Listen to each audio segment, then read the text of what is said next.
ಎಲ್ಲರಿಗೂ ನಮಸ್ಕಾರ. Welcome to back Asha vlogs. ಯಾರು ನನ್ನ ವೀಡಿಯೋ ಸಬ್ಸ್ಕ್ರೈಬ್ ಮಾಡ್ಕೊಂಡಿಲ್ಲ ಸಬ್ಸ್ಕ್ರೈಬ್ ಮಾಡ್ಕೊಳ್ಳಿ. ಈ ವಿಡಿಯೋ ಪೂರ್ತಿಯಾಗಿ ನೋಡಿ. ಇಷ್ಟ ಆದರೆ ಒಂದು ಲೈಕ್ ಮಾತ್ರ ಮಾಡೋದು ಮರಿಬೇಡಿ, ಓಕೆನಾ ಫ್ರೆಂಡ್ಸ್.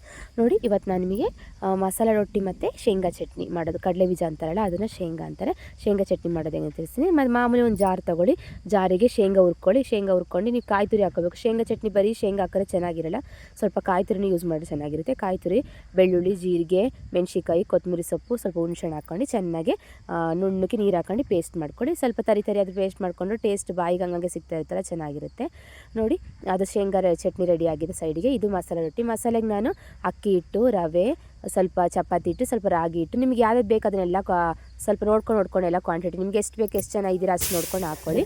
ಆಮೇಲೆ ಅದಕ್ಕೆ ಈರುಳ್ಳಿ, ಕೊತ್ತಂಬರಿ ಸೊಪ್ಪು, ಕರಿಬೇವು, ಕಾಯಿ ತುರಿನ ನೀವು ಕಾಯಿನ ಒಂಥರ ಸಣ್ಣ ಸಣ್ಣ ಕುತ್ತರಿಸ್ಬಿಟ್ಟು ಹಾಕೊಂಡ್ರೆ ಚೆನ್ನಾಗಿರುತ್ತೆ. ಆಮೇಲೆ ಜೀರಿಗೆ, ಈ ಥರ ಎಲ್ಲ ಮಸಾಲೆ ಅಂದರೆ ಮಸಾಲೆದಲ್ವ ಎಲ್ಲ ಏನಾದ್ರು ಬೇಕಾದ್ರೆ ನೀವೆಲ್ಲ ಯೂಸ್ ಮಾಡ್ಕೋಬೋದು. ಚೆನ್ನಾಗಿ ಸ್ವಲ್ಪ ನೀರು ಹಾಕ್ಕೊಂಡು ತೆಳ್ಳಗೆ ಕಲಿಸ್ಕೊಳ್ಳಿ. ತೆಳ್ಳಗೆ ಕಲಿಸ್ಕೊಂಡು ಕಾಟನ್ ಬಟ್ಟೆ ಬರುತ್ತಲ್ಲ, ಒಂದು ಪಂಚೆ ಆಗಲಿ ಟವಲ್ ಆಗಲಿ ತೆಳ್ಳಗಿರೋದು ಕಾಟನ್, ಅದನ್ನು ನೀರಲ್ಲಿ ಹೆಚ್ಕೊಬಿಟ್ಟು ಚೆನ್ನಾಗಿ ವಾಶ್ ಮಾಡ್ಕೊಳ್ಳಿ. ನೀರಾಗಿ ಹೆಚ್ಕೊಬಿಟ್ಟು ಒಂದು ಮಣೆ ಇಟ್ಕೊಳ್ಳಿ. ಮಣೆ ಮೇಲೆ ಅದನ್ನು ನೀವು ತಟ್ಬೋದು, ನೀರು ಹಾಕೊಂಡು ತಟ್ಟಿ, ಯಾಕೆಂದರೆ ತೆಳ್ಳಗೆ ತಟ್ಕೋಬೋದು. ನೀವು ಅಂಟ್ಕೊಳ್ಳೋದಿಲ್ಲ, ಏನೂ ಇಲ್ಲ. ಮೇಲೆ ಹಂಚ್ಕಾದ್ಮೇಲೆ ನೀವು ಅದನ್ನು ಹಿಂಗೆ ಉಲ್ಟಾ ಮೇಲೆ ಹಾಕಿದ್ರೆ ಅದು ಮೆಲ್ಲಕ್ಕೆ ನೀರು ಹಾಕ್ಬಿಟ್ಟು ಹಿಂಗೆ ಸವರ್ಬೇಕು ಮೇಲೆ. ಮತ್ತೆ ಬೇಗ ತೆಗಿಬೇಕಿಲ್ಲ ಅಂದರೆ ಬಟ್ಟೆ ಸುಟ್ಟೋಗ್ಬಿಡುತ್ತೆ. ಬೇಗ ಹಿಂಗೆ ಹಾಕ್ಬಿಟ್ಟು ಹಿಂಗೆ ತೆಗೆದುಬಿಡಿ. ಎಷ್ಟು ಚೆನ್ನಾಗಿ ಬರುತ್ತೆ, ಟೇಸ್ಟೇ ಫ್ಲೇವರೇ ಚೆನ್ನಾಗಿರುತ್ತೆ. ನೀವು ಒಂದು ಸಲ ಟ್ರೈ ಮಾಡಿ ನೋಡಿ. ಎರಡು ಸೈಡು ಚೆನ್ನಾಗಿ ಬೇಯಿಸ್ಕೋಬೇಕು. ಸ್ವಲ್ಪ ಒಂಥರ ಸ್ವಲ್ಪ ಜಾಸ್ತಿ ಉರಿ ಜಾಸ್ತಿ ಇಟ್ಕೋಬೇಡಿ, ಸ್ವಲ್ಪ ಮೀಡಿಯಮಾಗಿ ಇಟ್ಕೊಂಡು ಚೆನ್ನಾಗಿ ಬೇಯಿಸ್ಕೊಳ್ಳಿ ಎರಡು ಸೈಡು. ತಿಂಡಿ ಎಲ್ಲ ತಿಂದಾಯಿತು. ನಾವು ತಿಂಡಿ ಅಕ್ಕಿ ರೊಟ್ಟಿ ಅಲ್ವಾ, ಅದು ಒಂದು ಸ್ವಲ್ಪ ಇದು ಎದೆ ಮೇಲೆ ಇದ್ದಂಗೆ ಆಗುತ್ತೆ ಅಂದ್ಬಿಟ್ಟು ನಾನು ಅದಕ್ಕೆ ಒಂದು ಸ್ವಲ್ಪ ಬಿಸಿನೀರು ಕಾಯಿಸ್ಕೊಂಡು ಕುತ್ಕೊಂಡು ಕುಡಿತಾ ಇದ್ದೆ. ನಮ್ಮ ಕರಿಯ ಬಂದನ ಹತ್ರ ನೋಡಿ ಹೆಂಗೆ ಮಾಡ್ತಾ ಇದ್ದಾನೆ ಅಂತ.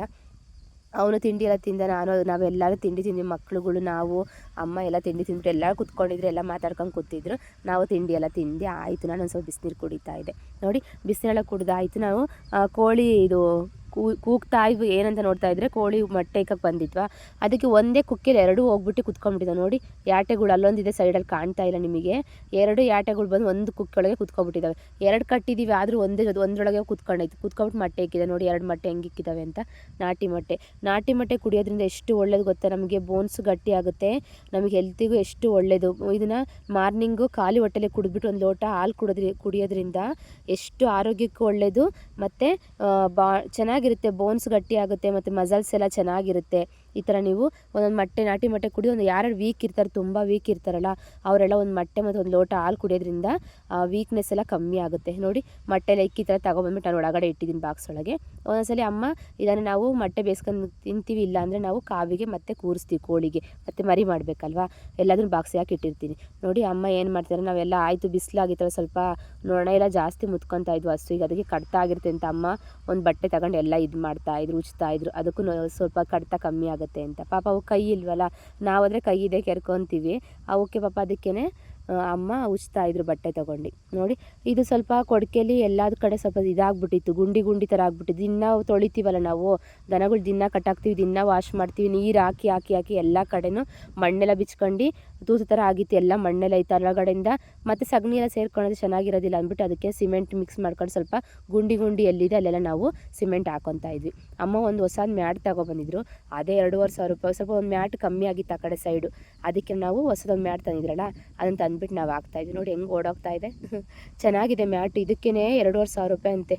ಅಯ್ಯೋ, ಎಷ್ಟು ಒಂದು 5-6 ಮ್ಯಾಟ್ ತೊಗೊಬಂದಿದ್ದಾರೆ ಅಮ್ಮ. ಹಸುಗಳು ಇದ್ರ ಮೇಲೆ ಮನ್ಗೋದ್ರಿಂದ ಚೆನ್ನಾಗಿರುತ್ತೆ, ಮತ್ತು ನಮಗೂ ವಾಶ್ ಮಾಡೋಕ್ಕೂ ಚೆನ್ನಾಗಿರುತ್ತೆ, ಗಲೀಜಾಗೋದಿಲ್ಲ. ಕ್ಲೀನಾಗಿ ನೀರಲ್ಲಿ ಫೋರ್ಸಾಗಿ ನೀರು ಬಿಟ್ಟರೆ ಸಾಕು, ಎಲ್ಲ ಕ್ಲೀನಾಗಿ ಹೋಗ್ಬಿಡುತ್ತೆ. ಪರ್ಕೆಲಿ ಹಿಂಗೆ ಅಂದರೆ ಸಾಕು. ಎಲ್ಲ ಆಯಿತು, ನಾವೆಲ್ಲ ತೊಳೆದ್ಬಿಟ್ಟು ಸಿಮೆಂಟೆಲ್ಲ ಹಾಕಿದ್ವಲ್ಲ, ಎಲ್ಲ ಮಾಡಿ ಮ್ಯಾಟೆಲ್ಲ ಹಾಕಿದ್ವಿ. ಹಾಕ್ಬಿಟ್ಟು ಇವಾಗ ಹಸುಗಳನ್ನೆಲ್ಲ ಒಳಗಡೆ ಕಟ್ಟಾಕ್ಬಿಟ್ಟು ಮೇವು ಹಾಕೋದು ಅಂದ್ಬಿಟ್ಟು ಇವಾಗ ಅದೇ ಹೇಳಿದ್ನಲ್ಲ ಶೈಲೇಜು, ಅದೇ ಶೈಲೇಜ್ ಬ್ಯಾಗು. ಅದು 1 ಟನ್ ಇಡಿಸುತ್ತೆ, 1000 kg ಇರುತ್ತೆ. ಆ ಥರ ಬ್ಯಾಗ್ ಕೊಡ್ತಾರೆ ಅವರೇನೆ. ಆ ಥರ ಬ್ಯಾಗಲ್ಲಿ ಒಂದು 4-5 ಬ್ಯಾಗ್ ಇರುತ್ತೆ, ಅದಕ್ಕೆ 1000 kg ಇಡಿಸುತ್ತೆ. ಅದನ್ನು ನಾವು ಮಿಷಿನಲ್ಲಿ ಮಿಲ್ ಮಾಡಿಬಿಟ್ಟು ಅದನ್ನು ತುಂಬಿಟ್ಟು ನಾವು ಇಕ್ಕಿರ್ತೀವಿ. ನೋಡಿ, ಹಸುಗಳನ್ನೆಲ್ಲ ಒಳಗೆ ಹಾಕ್ಬಿಟ್ಟು ಕಟ್ಬಿಟ್ಟು ನಾವು ಮೇವೆಲ್ಲ ಹಾಕಿದ್ವಿ. ಮೇವೆಲ್ಲ ಹಾಕ್ಬಿಟ್ಟು ಮಧ್ಯಾಹ್ನಕ್ಕೆ ನಾವು ಒಂಚೂರು ಮೊಸರನ್ನ ಏನಾರ ತಿನ್ಕೊಂಡ್ರೆ ಆಗುತ್ತೆ, ಒಗ್ಗರಣೆ ಹಾಕ್ಕೊಂಡು ಅಂದ್ಬಿಟ್ಟು ಮೊಸರು ನೋಡ್ತಾ ಇದ್ದೆ. ಮೊಸರು ನೋಡಿ, ರಾತ್ರಿ ಹಾಕಿದ್ನಲ್ಲ, ಯಾರು ಬೆಳಗ್ಗೆ ರೊಟ್ಟಿ ತಿಂದಿದ್ವಲ್ಲ, ಇನ್ನೇನು ತಿನ್ನೋದು, ಏನು ತಿಂದಿರಲಿಲ್ಲ ಮೊಸರೇನು. ಇವಾಗ ಮತ್ತೆ ಮೊಸರು ಒಗ್ಗರಣೆ ಹಾಕೊಂಡು ಅನ್ನ ತಿನ್ನೋದು, ಬಿಸಿ ಅನ್ನ ಅಂದ್ಬಿಟ್ಟು ನಾವು ನೋಡಿ ಎಷ್ಟು ಮನೇಲೆ ಹಾಕಿರೋದಲ್ಲ, ಎಮ್ಮೆ ಹಾಲಿಂದ ಎಷ್ಟು ಚೆನ್ನಾಗಿದೆ ಅಂತ ನೀವೇ ನೋಡಿ. ಎಲ್ಲ ಆಯಿತು, ನಾವು ಊಟ ಎಲ್ಲ ಮಾಡಿದ್ವಿ. ಗಿಣ್ಣ ಥರ ಇತ್ತು ಮೊಸರು, ಎಷ್ಟು ಚೆನ್ನಾಗಿತ್ತು. ಸರಿ, ಎಲ್ಲ ಊಟ ಆಯಿತು. ಮಧ್ಯಾಹ್ನ ಅದಕ್ಕೆ ಹಸುಗಳಿಗೆ ನೀರು ಕುಡಿಸ್ಬೇಕಲ್ಲ, ಕುಡಿಸ್ತಾ ಇದ್ವಿ. ಇದು ನಾನು ಬಕೆಟಲ್ಲಿ ಇಟ್ಟಿದ್ದೀನಿ, ನೀರು ಕುಡಿತಾನೇ ಇಲ್ಲ ಇದು ನೀರು. ನೋಡಿ, ಬಕೆಟಲ್ಲಿ ತುಂಬಿರೂ ಕುಡಿತಾ ಇಲ್ಲ, ನೆಲ್ಲಿಲಿ ಹೋಗ್ಬಿಟ್ಟು ಬಾಯಿ ಹಿಡ್ಕೊಂಡು ಕುಡಿತಾ ಇದೆ ಅದು. ನೋಡಿ ಕುಡಿತಾ ಇದೆ. ಎಲ್ಲ ಆಯಿತು, ಸಂಜೆ ಆಯಿತು, ದನಗಳೆಲ್ಲ ಕಟ್ಟು ಮತ್ತು ಸಂಜೆ ಎಲ್ಲ ಇಟ್ಕೊಂಡು ಬೂಸೆಲ್ಲ ಕುಡಿಸ್ತಾ ಇದ್ದೀವಿ. ಬೂಸೆಲ್ಲ ಕುಡಿಸ್ಬಿಟ್ಟು ನಾವು ಇನ್ನೇನು ಸಂಜೆಗೆ ಹಾಲು ಕರೆದು ಹಾಲು ಹಾಕ್ಬಿಡ್ತೀವಿ ಡೈರಿಗೆ. ಅವರೇ ಹೇಳಿದ್ನಣ್ಣ ನಿಮಗೆ ಮಿಷಿನ್ ಬರುತ್ತೆ ಅಂತ, ಟೆಂಪೋ ಬರುತ್ತೆ ಅವ್ರದ್ದೇನೆ. ಅವ್ರ ಟೆಂಪೋದಲ್ಲಿ ತಗೊಂಡು ಹೋಗ್ತಾರೆ ಅವ್ರು ಹಾಲು. ನೋಡಿ ನಮ್ಮ ನಾಯಿಕ್ಳುಗಳೆಲ್ಲ ಹೆಂಗೆ ಆಟಾಡ್ತಾ ಇದ್ದಾವೆ ಅಂದರೆ, ನಾಯಿ ಮರಿನ ಪುಟ್ಟೊಳಗೆ ಕೂರಿಸ್ಕೊಂಡಿದ್ದಾವೆ. ಪುಟ್ಟೊಳಗೆ ಕೂರಿಸ್ಕೊಂಡು ಚಿಕ್ಕದಿದೆಯಲ್ಲ ಡ್ಯಾಶ್ ಆ್ಯಂಡ್ ಡ್ಯಾಶ್, ಆ ನಾಯಿ ಮರಿಗಳನ್ನ ಕೂರಿಸ್ಕೊಂಡು ಹೊಡ್ಕೊಂಡು ಹೋಗ್ತಾ ಇದ್ದಾವೆ. ಸರಿ ಎಲ್ಲ ಆಯಿತು, ನಾವು ಹಾಲೆಲ್ಲ ಕರೆದು ಹಾಕಿದ್ವಿ. ರಾತ್ರಿಗೆ ನನ್ನ ತಂಗಿ ಮನೆಯಲ್ಲಿ ಅವಳು ಬಿರಿಯಾನಿ ಮಾಡ್ತೀನಿ ಅಂತ ಅಂದ್ಲು. ನಾವು ನಾಳೆ ಮಾಡೋಣ ಭಾನುವಾರ ಅಂದ್ಕೊಂಡು, ಅವಳು ಶನಿವಾರ ಮಾಡ್ತೀನಿ ಅಂತ ಅಂದ್ಲು. ಅದಕ್ಕೆ ಸರಿ ಬಿಡು ಅಂತ ಅಂದ್ವಿ. ಅದಕ್ಕೆ ನಾಳೆ ನಾವು ಮಾಡ್ಕೊಂಡ್ರೆ ಆಗುತ್ತೆ, ನೀವು ಇವತ್ತು ಮಾಡಿಬಿಡು ಅಂತ ಅಂದೆ. ಬಿರಿಯಾನಿ ಮಾಡ್ತಾಯಿದ್ಲು ಅವಳು. ಬಿರಿಯಾನಿ ಮಾಡಿ ಗ್ರೀನ್ ಚಾಪ್ಸ್ ಮಾಡ್ತೀನಿ ಅಂತ ಅಂದ್ಲು. ಸರಿ ಬಿಡು ಮಾಡು. ಸರಿ, ನಾನು ತಿನ್ನೋದಿಲ್ಲ ಇವತ್ತು ಶನಿವಾರ, ಅದಕ್ಕೆ ನನ್ನ ಮಕ್ಳುಗಳು ಅವರೆಲ್ಲ ತಿಂತಾರೆ, ನಾನು ನಾಳೆ ತಿಂದರೆ ಆಗುತ್ತೆ ಬಿಡು ಅಂತ ಅಂದ್ಕೊಂಡು, ನಾನು ಏನಾದರೂ ಒಂದು ಬೇಳೆ ಸಾರು ಇತ್ತು ಅದು ಊಟ ಮಾಡ್ತೀನಿ ಬಿಡು ಅಂತ ಹೇಳಿದೆ. ಇರಲಿ ತಿನ್ನು ಅಂತ ಇದ್ಲು. ನಾನು ಬೇಡ, ಸಣ್ಣದು ನಾನು ತಿನ್ನೋದಿಲ್ಲ, ನೀ ಸರಿ ಎಲ್ಲರಿಗೂ ಮಾಡು, ನಾವು ನಾಳೆ ಮಾಡ್ಕೊತೀವಲ್ಲ ಅವಾಗ ತಿಂದರೆ ಆಗುತ್ತಿಲ್ಲ, ನಾಳೆ ಬೆಳಗ್ಗೆ ನೀನು ಗೊಜ್ಜಿ ಇರುತ್ತೆ ಅದನ್ನು ತಿಂತೀನಿ ಬಿಡು ಅಂತ ಹೇಳಿದೆ. ಸರಿ, ಇವಳು ಮಾಡ್ತಾ ಇದ್ದಾಳೆ. ಇವಾಗ ನೋಡಿ, ಒಂದು ಪ್ಯಾನ್ ತೊಗೊಳ್ಳಿ, ಪ್ಯಾನಿಗೆ ಒಂದು 2-3 ಸ್ಪೂನ್ ಇದು ಎಣ್ಣೆ ಹಾಕ್ಬಿಟ್ಟು, ನೀವು ಮಸಾಲೆ ಐಟಮ್ ಯಾವುದು ಕಸೂರಿ ಮೆಥಿ, ಅವಳು ಈ ಥರ ಮಾಡ್ತಾರೆ. ಅವಳು ಶಿವಮೊಗ್ಗ ಸೈಡ್ ಅಲ್ವಾ ಇರೋದು, ಅವಳು ಈ ಥರ ಮಾಡೋದು. ನಾವು ಮಾಡೋದೇ ಬೇರೆ ಥರ ಇರುತ್ತೆ ನೋಡಿ. ಅದಕ್ಕೆ ನಾನು ನಿಮಗೆ ತೋರಿಸ್ತಾ ಇದ್ದೀನಿ. ಈ ಥರ ಇದೇ ಥರ ಬೇರೆ ಥರ ಇರ್ತಾರೆ, ನಮ್ಮದು ಬೇರೆ ಥರ ಇರುತ್ತೆ ಅಂತ ನೋಡಿ. ಮಾಮೂಲಿ ಈರುಳ್ಳಿ ಎಲ್ಲ ಹಾಕ್ಕೊಳ್ಳಿ, ಈರುಳ್ಳಿ, ಟೊಮೊಟೊ, ಶುಂಠಿ ಬೆಳ್ಳುಳ್ಳಿ ಪೇಸ್ಟ್ ಹಾಕ್ಕೊಳ್ಳಿ. ಮಸಾಲೆ ಒಳಗಡೆ ಚಿಕನ್ ಹಾಕಿ, ಅವಳು ಚಿಕನ್ ಮಸಾಲೆ ಒಳಗೆ ಹಾಕ್ತಾಳೆ, ನಾವು ಸಪ್ರೇಟಾಗಿ ನಾನು ಹುರ್ಕೊತೀನಿ. ಆಮೇಲೆ ಧನಿಯಾ ಪೌಡ್ರು, ಚಿಲ್ಲಿ ಪೌಡ್ರ್ ಎಲ್ಲ ಹಾಕ್ಕೊತಾಳೆ. ಆಮೇಲೆ ಮೊಸರು ಹಾಕ್ಕೊಂಡು ಫುಲ್ಲು ಎಣ್ಣೆ ಬಿಡೋವರೆಗೂ ನಾವು ಫ್ರೈ ಮಾಡ್ಕೋಬೇಕು. ಪ್ಲೇಟ್ ಮುಚ್ಚಿಬಿಟ್ಟು ಫ್ರೈ ಮಾಡ್ಕೊಂಡು, ಇವಾಗ ಎಣ್ಣೆ ಬಿಟ್ಟಿದೆಯಲ್ಲ ಸೈಡಲ್ಲಿ, ಇವಾಗ ಎಣ್ಣೆ ಬಿಟ್ಟಿದೆಯಲ್ಲ ಆವಾಗ ನಾವು ಅವಳು ಪುದೀನ ಸೊಪ್ಪು, ಕೊತ್ತಂಬರಿ ಸೊಪ್ಪು, ಮೆಂತ್ಯ ಸೊಪ್ಪು ಎಲ್ಲ ಮಿಕ್ಸ್ ಮಾಡಿ ಚೆನ್ನಾಗಿ ಎಣ್ಣೆ ಒಳಗೆ ಹುರ್ಕೋಬೇಕು. ನೋಡಿ ಈ ಥರ ಎಲ್ಲ ಎಣ್ಣೆ ಬಿಡೋವರೆಗೂ ಚೆನ್ನಾಗಿ ಇದಾದಮೇಲೆ ಆಮೇಲೆ ನೀರು ಹಾಕ್ತಾಳು. ಒಂದು 4-5 ಲೋಟ ಮಾಡ್ತಾ ಇದ್ದಾಳೆ ಅವಳು. ಎಲ್ಲರೂ ಇದ್ದೀವಲ್ಲ ನಾವು, ಅಕ್ಕ ತಂಗಿರೆಲ್ಲ ತುಂಬ ಜನ ಅಲ್ವ ನಾವು. ಸರಿ ಬಿಡು ಅಂತ ಅಂದ್ಬಿಟ್ಟು ಮಾಡು ಅಂದ್ಬಿಟ್ಟು ಅಂದೆ. ಮಾಡ್ತಾಯಿದ್ಲು ನೋಡಿ. ಎಲ್ಲ ಆಯಿತು, ಅಕ್ಕಿ ತೊಳೆದ್ಬಿಟ್ಟು ಹಾಕ್ತಿದ್ದಾಳೆ. ನೀರು ಮಳ್ಬೇಕಾದ್ರೆ ಅಕ್ಕಿ ತೊಳೆದು ಹಾಕಿ.